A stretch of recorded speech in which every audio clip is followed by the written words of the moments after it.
Hey guys, welcome to my channel. আমি মৌমিতা চলে এসেছি নতুন একটা ভিডিও নিয়ে। শুরুটা দেখে তোমরা বুঝতেই পারছো যে আজকের ভিডিওটা কী নিয়ে হতে চলেছে।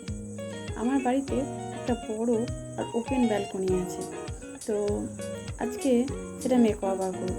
দেখতেই পাচ্ছেন যে ব্যালকনিটা বেশ লম্বা আর ওপেন। চলুন দেরি না করে শুরু করি। প্রথমে ব্যালকনিটা আমি ভালোভাবে পরিষ্কার করে নেব। এখানে আমি একটা পেন্সিল কেটে নিয়েছি, নিজে একটা কার্টিজ পেপারের ওপরে পেন্সিল কেটেছি।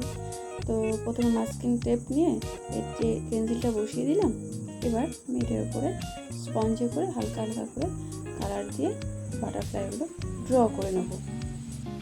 এই ব্যালকনিটা ওপেন, তাই বৃষ্টির জল ঢোকে, তাই এখানে খুব বেশি ডেকোরেট আমি করবো না। খুব অল্প কিছু ডেকোরেশনের মধ্যে দিয়ে সুন্দর একটা মেকওভার আমি করব। বেশ কয়েকটা জায়গায় আমি এই পেন্সিলটা হেল্প নিয়ে বাটারফ্লাই ড্র করে নিয়েছি। এবার আমি এখানে গাছ রাখবো, তাই এগুলোকে ভালোভাবে সার্ফ জল দিয়ে পরিষ্কার করে নেব। আমার ব্যালকনিটা পরিষ্কার করা হয়ে গেছে, চলুন এটা শুকা, ততক্ষণ আমি স্নানটা সেরে আসি। মেকওভার করবো বলে এই উপরে আমি কিছু ড্রিল করে প্রথমে হুক লাগিয়ে নিয়েছি। এই দেখুন, উপরে আমি প্ল্যান্টারগুলো লাগিয়ে নিলাম।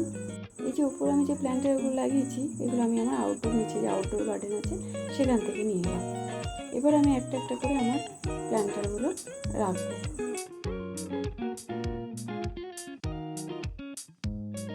আমার এই ব্যালকনিটাতে না সকালে ফার্স্ট মর্নিং সানলাইট খুব সুন্দর আসে। প্রায় 3-4 ঘন্টা মতো এই রোদ পাই, তো গাছগুলো বেড়ে উঠতে আশা করি কোনো সমস্যা হবে না। মানে ইনডোর আউটডোর সব রকম গাছ রাখতে পারবো, কিন্তু একটা সমস্যা হলো যেখানে ভীষণ রকম আমাদের এখানে হনুমানের উপদ্রব। আর এই ব্যালকনিটা যেহেতু ওপেন, তাই সহজে হনুমানও ঢুকে যায়। তাই আমাকে এমন কিছু গাছ চুজ করে রাখতে হবে যেগুলো হনুমানে খায় না। এখানে আমি যে র্যাকটা রাখলাম সেটাতে আগে আমার বাসনপত্র থাকতো। লাস্ট 2 ইয়ার্স এটা ইউজই হয় না, তো ভাবলাম যে চলো এটা একটা প্ল্যান্টার স্ট্যান্ড হিসাবে ইউজ করা যাক। এগুলো আমার সব DIY প্ল্যান্টার। আমি প্ল্যান্টার খুব কমই কিনি, ম্যাক্সিমাম আমি ওয়েস্ট ক্রাফট থেকে DIY প্ল্যান্টারই বানাই। আর আজ এগুলো দিয়ে এই বাগানটা সাজাবো। দেখুন কি সুন্দর লাগছে। আমি আমার চ্যানেলে DIY প্ল্যান্টারের উপর অনেকগুলো ভিডিও দিয়ে রেখেছি, আপনি চাইলে সেগুলো দেখে নিতে পারেন। আমি তার মধ্যে কয়েকটা ভিডিওর লিঙ্ক ডিসক্রিপশন বক্সে দিয়ে দেবো। ইনডোর গার্ডেন হোক বা আউটডোর গার্ডেন, DIY প্ল্যান্টার তো আমাকে বানাতেই হবে। বাগান যদি একটু সাজানো গোছানো হয়, কি সুন্দর দেখতে লাগে বলুন তো। এতক্ষণ পর্যন্ত যদি আপনি আমার ভিডিও দেখে থাকেন আর আমার ভিডিও যদি আপনার একটুকু ভালো লেগে থাকে, তাহলে অবশ্যই একটা লাইক করে দেবেন। আর আপনি যদি নতুন হয়ে থাকেন তাহলে চ্যানেলটিকে সাবস্ক্রাইব করে দেবেন। আর হ্যাঁ, পাশে থাকা বেল আইকনটি হিট করতে ভুলবেন না যেন। মাঝে মাঝে একটু করে গ্যাপ রেখেছি, এটা মূলত এটার উপর দাঁড়িয়ে ওই হ্যাঙ্গিং প্ল্যান্টারগুলোতে জল দেওয়ার জন্য। এখানে আমি কোনো সিটিং প্লেস অ্যারেঞ্জ করিনি, কারণ বৃষ্টি আর হনুমানের উপদ্রবটা দুটোই তো ভালোই, বৃষ্টিতেও ভিজে যায় আর হনুমান ঢুকে গেলেও তো নষ্ট করেই দেয়। তাই কোনো সিটিং অ্যারেঞ্জমেন্ট করিনি। যখন আমার বসতে মন হবে তো আমি একটা চেয়ার নিয়ে বসেই পড়বো।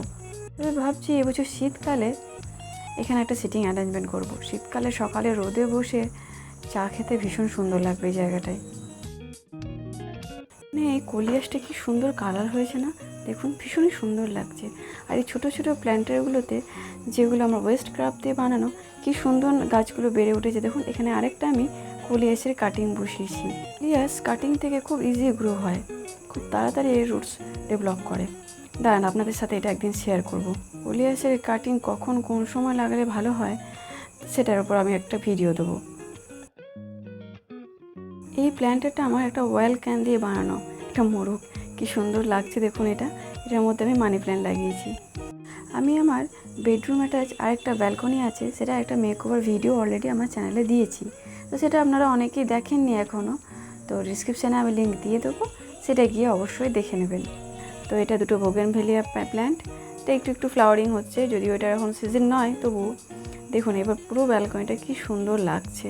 পুরোটাই গাছে ভরে গেছে, ওটা ভীষণই সুন্দর লাগছে দেখতে। এবার সিটিং প্লেসটা হলে আরও ভালো হতো, কিন্তু এখন আমি করছি না, পরে করব। এই যে এই টেন্সিলগুলো বানিয়েছিলাম, দেখুন কি সুন্দর লাগছে। এই কয়েকটা হ্যাঙ্গিং প্ল্যান্টার অ্যাড করা আছে, আমি আরও কিছু ড্রিল করে ভাবছি আরও কিছু হ্যাঙ্গিং প্ল্যান্টার পরে অ্যাড করে দেবো, তখন আপনাদের সাথে অবশ্যই শেয়ার করব। এই যে নিচে আমার আউটডোর গার্ডেন, যেটা নিয়ে পরে আরেকটা ভিডিও নিয়ে আসবো। আজকের ভিডিওটা এখানে শেষ করলাম। ভালো থাকবেন, সুস্থ থাকবেন, দেখা হবে পরের ভিডিওতে।